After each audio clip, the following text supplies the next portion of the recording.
What's up, you guys? It's Graham here. So I know I'm a bit late to the party, but for those of you that don't watch Ryan Scribner, which you should be watching Ryan Scribner, so check him out. He posted a really good video earlier this month about how he built 5 income sources by the age of 23, each of which that generate between $1,000 and $10,000 per month. And when I saw that video, the first thing that came to mind was, why didn't I think of this topic and post about it first?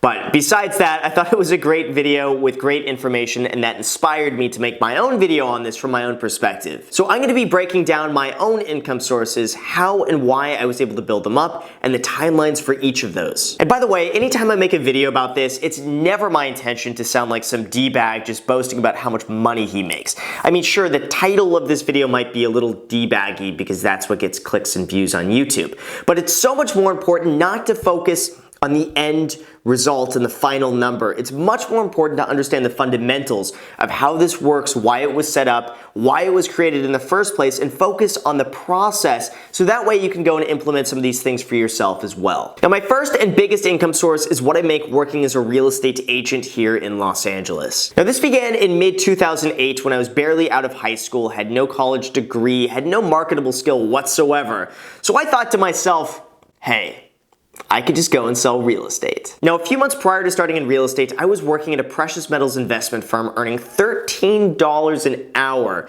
doing data entry. And it was at that point that I realized I never want to work in a cubicle ever again. It was also such a massive change to go from a paid job where you spend 8 hours of your time and you get paid for 8 hours to a commission-only environment where you get paid nothing for your time and everything for your results. And just that mental shift was huge. And if any of you guys watching had never experienced a commission-only sales job, I highly recommend you do it at some point in your life. Even if you never want to do sales ever again, I promise you guys, the experience that you get from doing this is going to be invaluable. Selling real estate really taught me that I can work 12 hours a day, 7 days a week for 6 months straight and not earn a single penny if I wasn't effective at what I did. If I wasn't producing the results, I wasn't making any money. And it really taught me to shift my focus, that it makes no difference how hard I work at something or how much time I spend at something if I don't get the end result and actually sell the house. I realized early on that I would never become wealthy working hourly or on a salary for somebody else. It would take me decades to save up and invest for the lifestyle I wanted to have. And at the end of the day, I would really just be at the whims of somebody else. So by working in a commission-only environment where there was really no cap to how much money I can make, it really gave me the freedom to decide where I spend my time, where I don't spend my time. I can work as hard as I want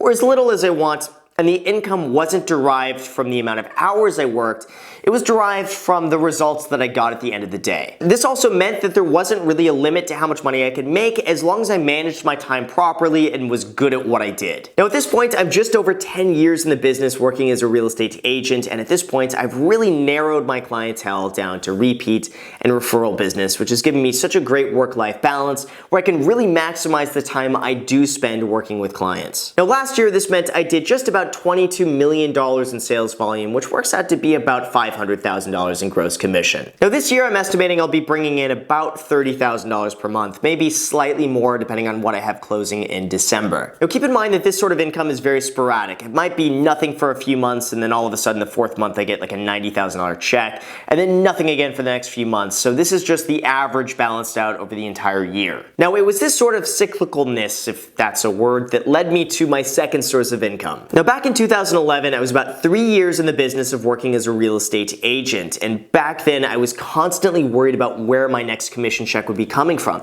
because I would often work 2 to 5 months without earning a single penny besides maybe a lease commission here or there, maybe just a few $1,000s, but beyond that, I had no idea when and where my next sale would come from. This was also something where I thought to myself, can I really see myself doing this when I'm 50 years old? Do I really see myself constantly worried and stressed out about where the next deal is going to be coming from? And if I don't close this deal, I'm not going to be getting paid. And it constantly requires my time to go and make my next commission check. Even though the commissions were great, is this sort of lifestyle really something that I can see myself doing long term? It was at this point that really forced me to think, this relies on me continuing to work to make money. But what happens if I don't want to do this anymore? What happens if I want to go on vacation? Or what happens if it just simply takes me a year to sell a house? I'm gonna be screwed. Now, it was that sort of scared mentality that thankfully caused me to save pretty much everything that I was making. I owned everything outright, I had zero debt, I was very conservative with how I spent my money. Notice how I said conservative and not cheap. Big difference there. But thankfully, I just ended up saving it all. And by mid-2011, it really struck me that I should be doing something with all the money I was saving up. And because I was in real estate, it just seemed like the logical next step to invest in real estate. Now, at the time, I saw that the market was terrible, and I was looking in San Bernardino, and I realized that, wait a second, I could be in a property $70,000, I can rent it for $1,200, and it would net me at the end of the day $900 every single month. So that's pretty much what I ended up doing. I used about $200,000 that I had saved up over 4 years of working as a real estate agent to go and buy 3 properties. It was 2 houses and a triplex over in San Bernardino when the market was at its rock bottom. I ended up doing some minor work to them and immediately renting them out, and that instantly gave me an extra few $1,000s every single month in rental income that I would not have to worry about. It was literally at that point that I had this aha moment that really made me realize that this is where the power was. It was in investing in passive income sources that were completely independent of what I did day to day with my time. Now from there, I began scaling up, and thankfully after 2011, I began earning substantially more money working as a real estate agent that allowed me to buy another property here in Los Angeles, and then a duplex here in Los Angeles, and then another duplex here in Los Angeles. Now within almost 8 years, I now own 6 properties. That's 3 houses, 2 duplexes, and a triplex that net me on average every single month about $4,750. This is net rental income. This is not gross, this is net after all of my expenses. To me, this is really my safety net, to know as long as I can keep my expenses below this amount, I can make whatever else I make elsewhere, and all of that just becomes pure profit that I can then go and just reinvest back into more real estate. So anyway, flash forward to late 2016, just under 2 years ago, and even though I've had so much fun selling real estate and investing in real estate, I wanted some sort of creative outlet that I could really just kind of have fun doing that was outside of real estate. Making YouTube videos has been something I've wanted to do since I was like 20, 21 years old, and would watch all these other YouTube channels,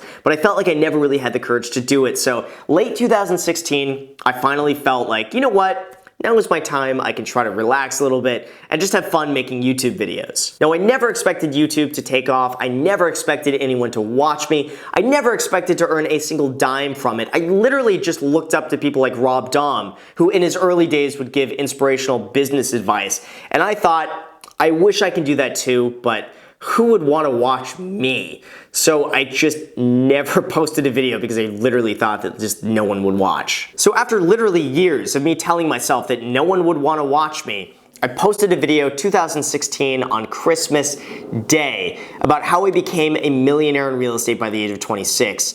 And by the grace of the YouTube algorithms and gods, that video ended up getting 400,000 views in the first like 3 months. And it was at that point that I was absolutely blown away, and I was like, wait a second.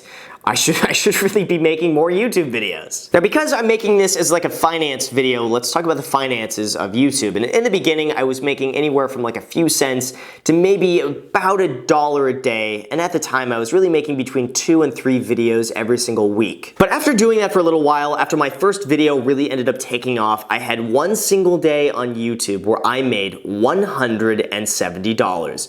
And that was the day that really changed everything. It was at this point that I really realized, like, wait a second, there's a lot of potential here in YouTube. I mean, this is so much more than what I expected in terms of like, I thought this might just be hobby money that I go and like reinvest into like cool cameras and stuff like that. But all of a sudden I realized that maybe this is something that has a lot of potential that I should really dedicate more time to. And that is exactly what I did. Now, even though I started this channel without the expectation of earning a single dollar from it, and it was really just about my own personal pursuits of always wanting to do this, when you see the $170 in a single day, it really makes you refocus yourself and think that this could be something big. And so now today, going from my humble beginnings of making like 30 cents to $1 a day, I now make on average of $14,000 per month just from YouTube ad revenue. Now, some months obviously are higher than this and some months are lower than this. It really depends on the amount of views that I get, but on average, I'm seeing about $14,000 a month. And this type of income is just hands down incredible. Now, when I work as a real estate agent, there's really only so much I can do with my time. I have to be physically present, I have to be here in Los Angeles, and I have to show the properties in the way that I know them best. Versus on YouTube, I could be anywhere in the world and have a worldwide outreach in a way that I simply couldn't do working myself here as a real estate agent on my own. And it was at this point too that I really realized the power of having leverage and really not being limited to a certain location, and with the internet you can reach people around the world. And it was at that point that really made me realize that YouTube is really where all the potential is at. So for the last 18 months, without fail, I had made 3 videos every single week, Monday, Wednesday, Friday. Make sure to smash that subscribe button and notification bell so YouTube notifies you anytime I post a video. But with YouTube, there becomes a rite of passage that almost every YouTuber must go through. We should cue the scary music here because this is selling a course. Now, my course was initially inspired by another YouTuber named Tanner J. Fox. Now, in mid-2017, Tanner J. Fox was absolutely crushing it in the world of selling courses. He was doing between $5,000 and $10,000 every single day selling a course about how to make money on Amazon FBA. I also really appreciated the fact that he was completely transparent with his income, that he ended up making significantly more money selling courses on Amazon FBA than he was ever able to on Amazon FBA itself. Now, I'm not gonna lie, in the very beginning I was extremely skeptical about this because here's some 20-year-old kid with a chrome blue Lamborghini Huracan talking about how he's making $250,000 to $300,000 every single month selling courses on YouTube. And part of me was thinking, how do we know this is real and not just like photoshopped, or he's just like making this up? But then one day we ended up meeting up and I saw his Teachable account firsthand in person, where he actually just logged in the account and you could see the numbers firsthand. And I was absolutely floored. I remember thinking that day, it was like 4 p.m. and already that day he had made like $7,000 or $8,000 selling courses on Amazon FBA. And he had done that every single day for the last few months. And I was just blown away. And when I saw that, it really changed everything because I realized that the true potential here is really just in scalability. That a product like this, especially a digital product, is much easier to scale over anything else.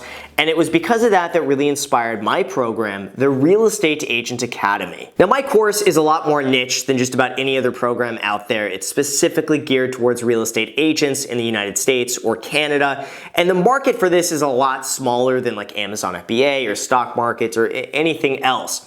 But as you can see, I'll throw up a screenshot here. Since mid-March, I've averaged about $7,500 per month in course sales. And to me, this is really about providing something in addition to what I do on YouTube. And instead of teaching one person how to sell real estate, I can scale that and be able to teach hundreds of people how to sell real estate using the exact same information. I literally spent about 6 months planning out just the outline and passing that by nearly 24 real estate agents so that they can critique it and add on to it with anything I didn't think of. And I spent over a month straight filming and editing this to come out with something I was really, really proud of. And because I'm not naturally a very salesy person, I knew if this was something that I really, really believed was amazing, I wouldn't feel guilty or bad about ever promoting it because I really feel like this would exceed anyone's expectations who ended up purchasing it. But you know what? For all of you guys that made it to this point who want to become a real estate agent or grow your business as a real estate agent, I'm not going to put this coupon code anywhere else. It's not going to be in the description. You're not going to see it anywhere else. But for the first 10 people that end up purchasing the program, I will extend a $100 discount for you.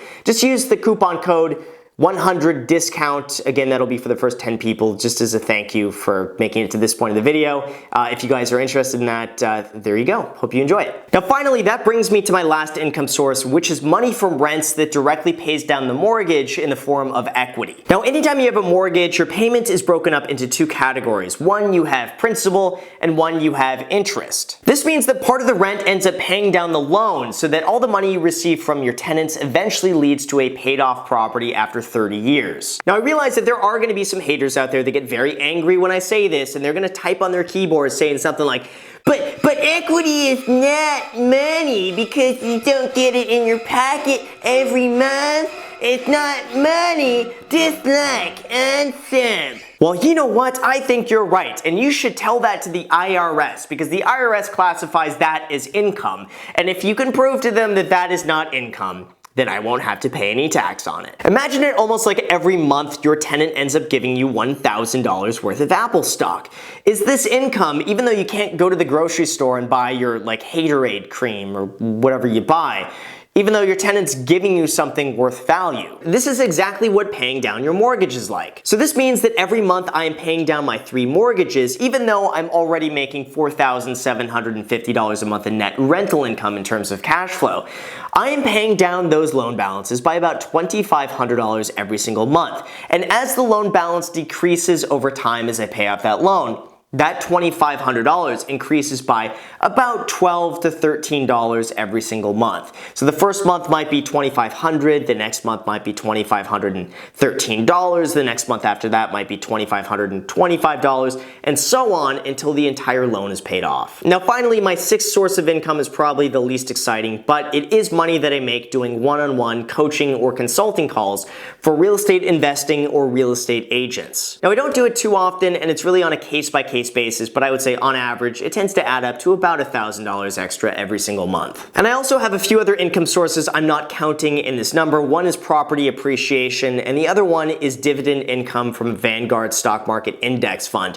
But because those are a little more nuanced, I figured I would just leave them out and not count this in the total number that you see here. And the entire moral of the video is don't rely on one source of income and learn how to leverage your time to really make the most of time you do spend working and making money. For me, pretty much half of the income I make is completely independent of what I'm doing working as a real estate agent. So this means I could be anywhere in the world, I can travel, I can not sell any houses whatsoever, and I would still make about $30,000 every single month. This also means that if YouTube fails and everything else falls apart and I don't make any rental income and everything else just goes to I could still make about $30,000 a month working as a real estate agent in the event I still need to. Having this is so powerful that it really gives you the flexibility and the lack of stress to really focus on the creative pursuits that you really like the most, which usually in turn means you end up making more money at the end of the day. And also just a reminder to keep in mind that none of this was started overnight. This is something that I have spent years building up to. It took me about 6 months on YouTube before I started seeing any real significant money coming in from that. It took me about 8 months of work total to create the course, the Real Estate Agent Academy.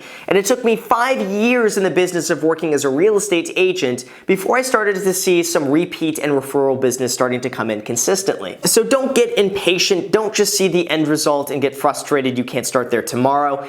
Be patient, take your time, and see this as doing something long term. So with that said, you guys, thank you so much for watching. I really appreciate it. If you made it to the very end, you haven't already subscribed yet, make sure to smash that subscribe button and smash that notification bell so YouTube can notify you anytime I upload a video. Also, feel free to add me on Snapchat and Instagram. I post there pretty much daily, so if you want to be a part of it there, feel free to be a part of it there. Thank you again for watching. I also have some links in the description. This video is too long, so I don't want to make this outro too long, but now I'm making it long. So anyway, thank you again for watching. Check the description, and until next time.